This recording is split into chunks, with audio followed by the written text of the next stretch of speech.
Yusuf Y Wanzam, Hijat Abdullah ne. Rayuwa ita ce ake kira wani tsari, duniya mu ko muke kira labari. Kuɗan jira wata rana za mu zo kan tsari, ko tafiya ai ba a so a yau ta da shari. Gani Yusuf na taho batu na tsari, tun ina ƙarami na waka ita ce a gabana, ai tana a jini na, tsarin ni ya shiga raina. A koda yaushe ta zamto ita ce tunanina, da shi nake kwana naga tashi cikon mafarkaina. Dare da rana burina na rera waƙe na, abokanai na ko yaushe suna ta zance na. Cikin mafarki burina ta zama abinci na, wuya da daɗi ni na san wataran sai labari. Muna ta yin fama da magauta suna ta yin sharri, rayuwa an sha fama waɗansu na gulma. Da lokaci yayi mu ma a yau ana jin mu, ni na amsa sunana Yusuf kuce mawaƙin mu. Aji mu ko an ƙi tun dai da rabbi na san mu, da sun ji zancen mu su ne suke ta kushen mu.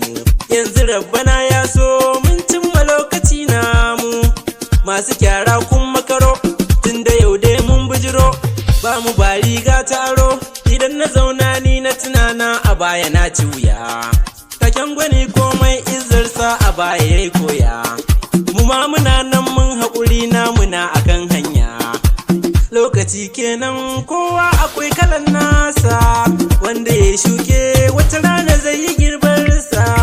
Karkayo kushe kowa yana da baiwarsa, ni ina waƙe baiwa gare ni kun ji ta, sai ka tantance aina kashi ya zamna ka. Ga nufin Sheikh Abdullah na zo fagen waka, lokaci ya zo harkar mu babu shin kan zo. Hadari da zo ai dai magauta sai kun zo, da na koyo an ce gani fa ba wayo. Ka bar ganin ka tara malan kiyaye mai nema, ciki na ikon Allah zai sa a san mi yanzu ma. Na ta jin daɗi Allahu ya yi min baiwa, da gaisuwar girma zan yi gurin masoyana.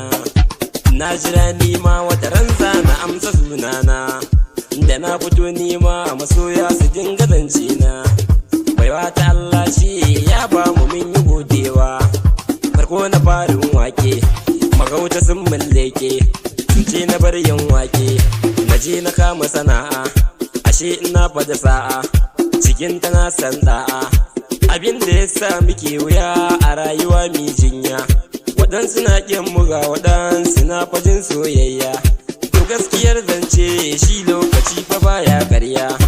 Kaddara kenan inda ta zo fa ba ta buya, cikin magautanmu wasu ma abokanai ne gunmu, su nuna so a gabanmu in mun bashe su yau zayin mu.